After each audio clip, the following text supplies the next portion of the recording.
très bien. Bravo. Merci. Bravo. Je suis fier de vous. Bravo. Monsieur le Président. Oui, ça va? Oui, ça va très bien. Offrez-moi l'honneur de vous arrêter auprès de moi, Monsieur le Président. Caro. Tous mes respects.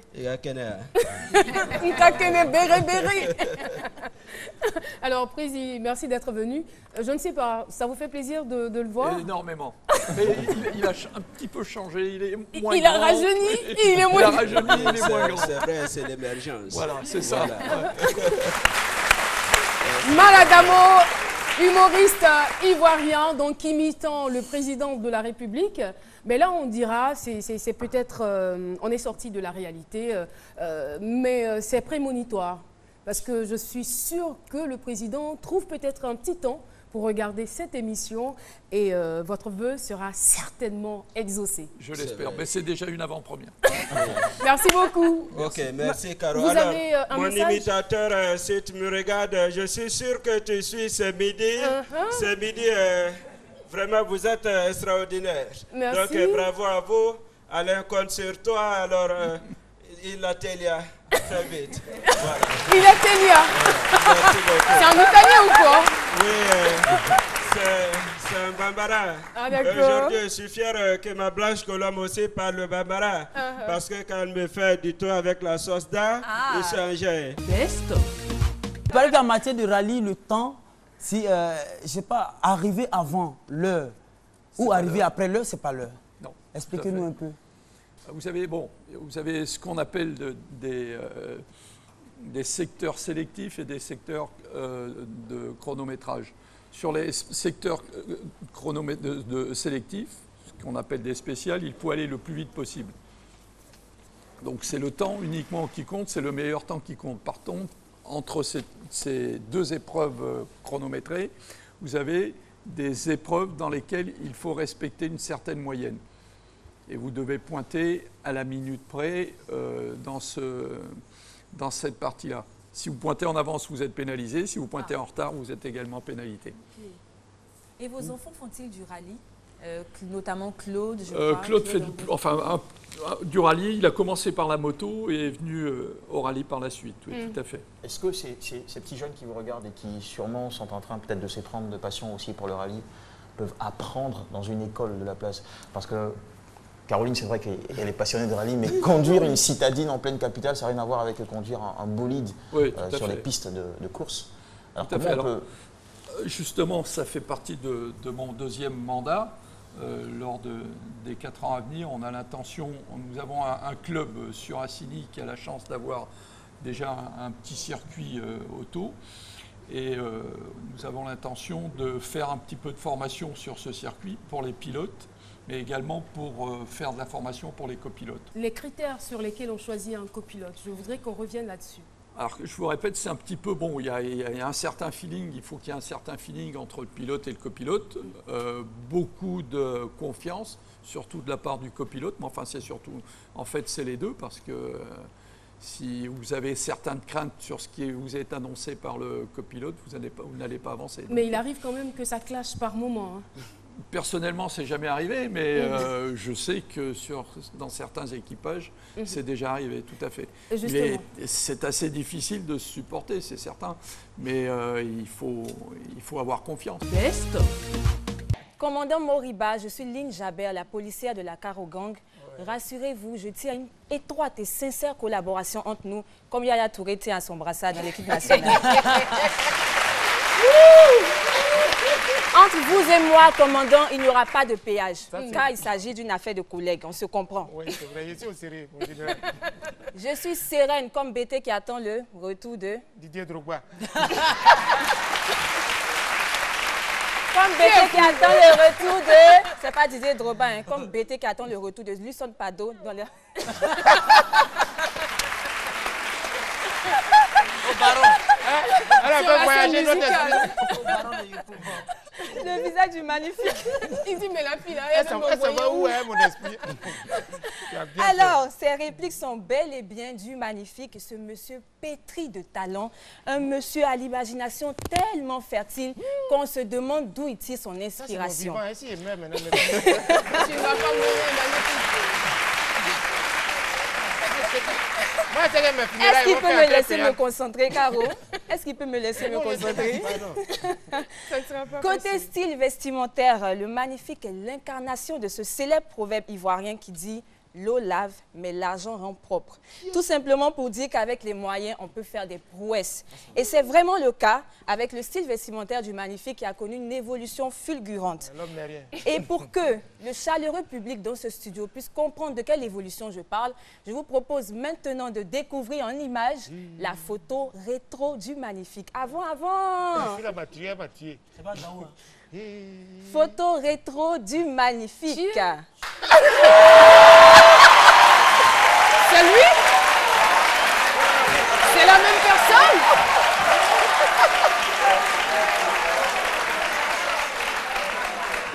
Vraiment? Le pantalon Zassa, je le veux. Je veux le pantalon. Mais vous êtes méchant. Pourquoi tant de haine? Ça, c'est au remblai à Bakori, mon petit frère Anol. On a pris la yann la vieille pour payer un Zassa à Patogas. Moi, ce qui me fatigue dans cette photo, c'est la pose. Oui, Pourquoi cette Anango pose? qui a fait photo là, mais est-ce qu'il est mort? Est-ce qu'il est là encore même? Vraiment le magnifique. Je suis vraiment dans le regret de t'annoncer que tu es coupable de crime de mode. Magnifique. Coupable. On va te passer les menottes. Attends, je viens. Philo, tu peux m'aider s'il te plaît? Pardon, Non, Caro, reste faut à ta place. intervenir, pardon, plutôt. La loi, c'est la loi. On va les menotter. La loi, c'est la loi. Hey. Pardon, pitié. Mais le truc, faut qu'il explique quelque part. D'accord. Pour qu'il soit libéré. Pour qu'il soit libéré. Oui. C'est la condition.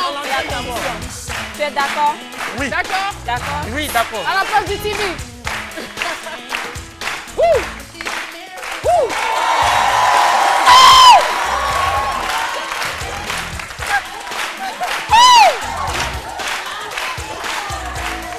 Hey.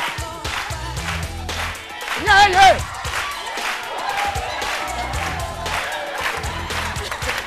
Best. Un humoriste qui s'est pas ri de son humour, c'est pas un humoriste. Okay. Moi, quand Philo fait ses bêtises, je te jure. Souvent, je suis là, je me demande, mais est-ce qu'il est normal, ce gars? Quand je vois Magnifique, je vois Joël, je vois Agalawal, je vois Gou. Ça dit quand tu... Madame Amatoula, lui, il est bête. Philo fait des bêtises, Amatoula est bête. Ok. Ça dit... Je me dis, mais ces jeunes hommes-là, ils ont quoi? Je me vois autrement à travers eux. Parce que nous, quand même, c'est l'ancienne garde. Hein. C'est vrai, après les Baba Bakari, nous sommes arrivés. Mais ces jeunes-là ont du talent. Même si on tient toujours là-bas. Non, ces jeunes, ils ont du talent. Ça, il faut le leur rendre. Et moi, je dis, je les apprécie tous. Ils sont formidables. Ils ont de la suite dans les idées. Et moi, quand je les vois, je me revois. Peut-être 10 ans en arrière, parce qu'on a commencé il y a longtemps dans le métier. Avec Dimanche Passion, tous les dimanches, il fallait sortir des blagues. Et quand moi, je vois un humoriste qui est talentueux, quand il fait un truc, je traîne, je ris, et je ris très mal. Alors, je me moque mal. Ça donne quoi quand vous riez mal? Écoute un peu notre émission, de 18h à 20h. J'ai un riz perçant. Je peux pas... Tu as l'impression de voir un coq dans la basse-cour en train de piailler. Ah ouais.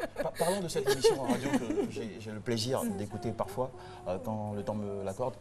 Je me demande toujours comment est-ce que vous arrivez à avoir cette suite dans les idées, à vous muer dans le personnage du président de la République. Et est-ce qu'il a peut-être une fois eu à parler avec vous, à réagir sur au contraire, ce rôle que vous... Mais pourquoi vous voulez qu'il y ait un problème? Franchement, nous sommes dans l'émergence. C'est tout. Alors, à cela, mais voir un président imité, ça veut dire qu'il est choco, il a de la valeur. C'est comme ça, hein? Non, quand tu commences à me poser la question, vous comprenez que vous posez la question. Mais quand vous avez posé la question, vous avez décliné votre identité. Moi, je vais vous écouter. Il faut te décliner. Best. Vous êtes donc l'un des rares Ivoiriens à être sorti avec un diplôme de l'École nationale supérieure des arts et techniques du théâtre à Paris. Oui. Mais qu'est-ce qui a fait que vous avez abandonné les planches pour la radio et la télé? Alors, moi, je suis un homme très passionné. D'abord, le théâtre et le cinéma, il y a une seule différence entre cela et la télé. La télé retransmet aux téléspectateurs par la caméra qui est en face de moi. C'est du théâtre que nous faisons. C'est du théâtre que nous sommes en train de faire. La seule différence est que la télévision retransmet ailleurs. Alors qu'au théâtre, on est dans une salle, on est toujours en direct comme aujourd'hui. D'ailleurs, en tant qu'animateur, j'ai toujours aimé les directs que les enregistrements. Voilà. Parce qu'il y a ce petit piment, il y a ce risque. Vous voyez, un jour, je dis à Koné Sérik ici, je vais descendre avec ces projecteurs. Il dit, comment tu es fou? Les décorateurs ont dit, non, il y a trop de poussière. J'ai dit, j'ai acheté du lait, ils ont pris. Je suis descendu avec, parce que j'en avais marre de rentrer par la même manière. Donc, pour moi, j'ai quitté parce qu'on répétait une pièce pendant 3 mois pour jouer 3 fois. Vous comprenez? Il n'y avait pas de salle. On jouait au Théâtre de la Cité, au Centre culturel français et ensuite au Centre culturel Jacques Aka de Boaké. Alors, travailler 3 mois pour ne pas rentabiliser, ça ne me plaisait pas. C'est ainsi qu'en faisant Nangélé ici et en faisant du théâtre, le ministre Auguste Mirmont m'a dit, mais jeune homme, tu as des talents d'animateur, viens chez nous. Et c'est ainsi que je me suis retrouvé à la télé, grâce à Fulgence Kassi Persona. Qu'est-ce qui s'est réellement passé? Parce qu'arrivé à un certain moment, vous avez été infidèle, vous avez rencontré quelqu'un. Ça, c'était en 2006.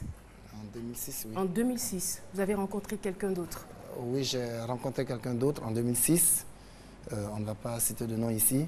Et à cette époque-là, j'avais des... En fait, avant, je veux dire avant de 2002, j'ai commencé à travailler en 2002. De 2002 en 2005-2006, dès que je finis le boulot, je suis à la maison. De la maison, je suis au boulot. C'était comme ça. Et en 2006, bon, j'ai eu des amis avec lesquels on bougeait beaucoup, on sortait un peu. Et c'est à cette période-là que j'ai commencé à rencontrer d'autres personnes. Et j'ai rencontré effectivement cette fille-là. Et vous évoquez vos amis parce que vous pensez, selon vous, vous avez été négativement influencé par eux? Non, pas vraiment. Il y a des choses en soi que certaines personnes permettent d'extérioriser. Donc je ne dirais pas forcément que ce sont... Donc c'est quelque chose, l'infidélité est sommeillée en vous?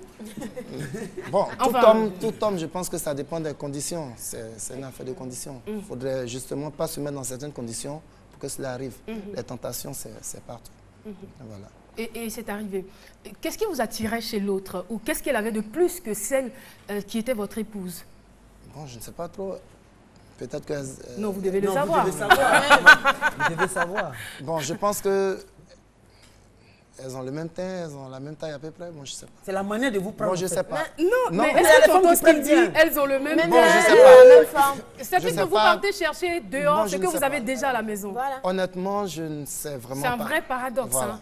Maintenant, moi, j'aimerais savoir, monsieur, est-ce que vous lui avez dit que vous étiez marié? Oui. Et comment il a pris? Bon, en fait, en 2006, je n'étais pas marié. Il s'est marié en 2007. Je me suis marié en 2007. Donc, on s'est rencontrés en 2006. Et c'est en 2007 que lorsque ma femme a su que j'avais une relation, parce qu'au départ, on ne se rend pas compte de ce qu'on fait. Donc, elle a su, elle m'a dit, tu as quelque chose, il faut que tu arrêtes. Mais comment elle a appris la nouvelle? Lorsque vous n'êtes pas habitué à faire quelque chose et que vous commencez à faire, bon, les femmes, automatiquement... Vous dormiez beaucoup, quand vous rentrez, vous dormiez. Non. On va parler de cette rubrique que vous aimez bien, on a retrouvé. Eh bien, j'ai retrouvé le Mollard, guitariste de Bob Marley. Oui, regardez. Highlander. C'est que j'ai rigolé, ça aussi. Voici le Mollard. C'est vrai en plus. Ils se ressemblent. Ils se ressemblent. Jean-Michel. Jean-Michel. Il va avoir des problèmes. Je suis fâchée. Il va avoir des problèmes. Non, je suis fâchée. Le Mollard nous a caché ça. Oui, il nous a caché ça, le Mollard. Non. Le Mollard, il ne vieillit pas. À cette époque, il s'appelait Mori. Highlander. Merci Jean-Michel. Et sur ce, public de ce midi, on se lève. C'est la fin de l'émission. Voilà.